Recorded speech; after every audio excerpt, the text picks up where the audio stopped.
அரசியல் கட்சிகளிடம் இழப்பீட்டு வசூல் விதிகளை வகுக்க அவகாசம் கேட்கப்பட்டிருக்கிறது. அரசியல் கட்சிகளிடம் இழப்பீடு வசூல் பரப்புரைக்கு அனுமதி கோரிய விண்ணப்பங்களை பாரபட்சமின்றி பரிசீலித்து அனுமதி தர கோரி தவேக முறையீடு செய்திருக்கிறது. இது குறித்த கூடுதல் விவரங்களை எமது செய்தியாளர் ரமேஷ்குமார் தர கேட்கலாம். ரமேஷ்குமார், அரசியல் கட்சிகளிடம் இழப்பீடு வசூல் செய்யப்படுகிறது, இது குறித்த விவரம் என்ன? தமிழக வெற்றி கழக தலைவர் நடிகர் விஜய் வரும் சட்டமன்ற தேர்தலை முன்னிட்டு தமிழகம் முழுவதும் பிரச்சாரம் தொடங்கி இருக்கிறார். இந்த நிலையில தான் கடந்த 13ஆம் தேதி திருச்சியில பிரச்சாரத்தை கடுமையான நிபந்தனையோடு அனுமதி வழங்கப்பட்டதை சுட்டிக்காட்டி விஜய் பிரச்சாரத்துக்கு அனுமதி கோரும் விண்ணப்பங்களை எந்த ஒரு பாரபட்சம் இன்றி பரிசீலித்து அனுமதி வழங்க மாநிலம் முழுவதும் உள்ள காவல்துறை அதிகாரிகளுக்கு அறிவுறுத்த வேண்டும் என்றுதான் டிஜிபி உத்தரவிட கோரி தமிழக வெற்றி கழகத்தினுடைய துணை பொதுச் செயலாளர் சிடிஆர் நிர்மல்குமார் சென்னை உயர்நீதிமன்றத்தில் வழக்கு தொடர்ந்திருந்தார்.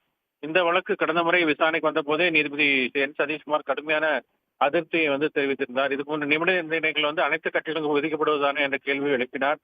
பொதுக்கூட்டம் நடத்தினால் சட்டத்துக்கு உட்பட்டுதானே நடத்த இருக்க வேண்டும் என்றெல்லாம் சொல்லியிருந்தார். தலைவராக இருக்கும் நீங்கள் தான் கூட்டத்தை கட்டுப்படுத்த வேண்டும் என்றெல்லாம் கருத்துக்களை வெளிப்படுத்தியிருந்தார். இறுதியாக அனைத்து கட்சிகளுக்கும் பொருந்தக்கூடிய வகையில விதிமுறைகளை வகுத்து அறிவுறுத்த பொது சொத்துக்களுக்கு சேதமடைந்தால் அதற்கான இழப்பீட்டை வசூலிக்க விதமாக ஒரு குறிப்பிட்ட தொகையை டெபாசிட் செய்யும் வகையில் ஒரு விதிமுறைகளை வகுக்க வேண்டும் என்று தமிழக அரசுக்கு உத்தரவிட்டிருந்தார். இந்த நிலையில தான் அந்த வழக்கு இன்று மீண்டும் விசாரணைக்கு வந்தது. அப்போது தமிழக அரசு குறிப்பாக காவல்துறை சார்பில் ஆஜரான கூடுதல் குற்றவியல் வழக்கர் திலக் இதற்கு அவகாசம் வேண்டும் என்றும் தெரிவித்தார். அதாவது இது அனைத்து கட்சிகள் பொருந்தும் வகையில விதிமுறைகள் வகுக்க கால அவகாசம் வேண்டும் என்றும் அதுக்கான அறிக்கை தாக்கல் செய்ய அவகாசம் வேண்டும் என்றும் அவர் கால அவகாசம் கேட்டுக்கொண்டார். இதையடுத்து நீதிபதி அரசுக்கு மனம் இருந்தால் அதை செய்யலாம் என்று கருத்து தெரிவித்தார். கூட்டத்தின் போது அசம்பாவிதம் எதுவும் நடக்கவில்லை என்றால் முன்பணத்தை திருப்பி அழைத்து விடலாமே, அந்த அளவுக்கு ஏன் நிபந்தனை விதிக்கூடாது என்ற கேள்வியை முன்வைத்தார். தொடர்ந்து வழக்கு விசாரணை ஆகஸ்ட் 14ஆம் தேதிக்கு நீதிபதி ஒத்திவைத்து அதுவரை கால அவகாசம் வழங்கி உத்தரவிட்டிருக்கிறார்.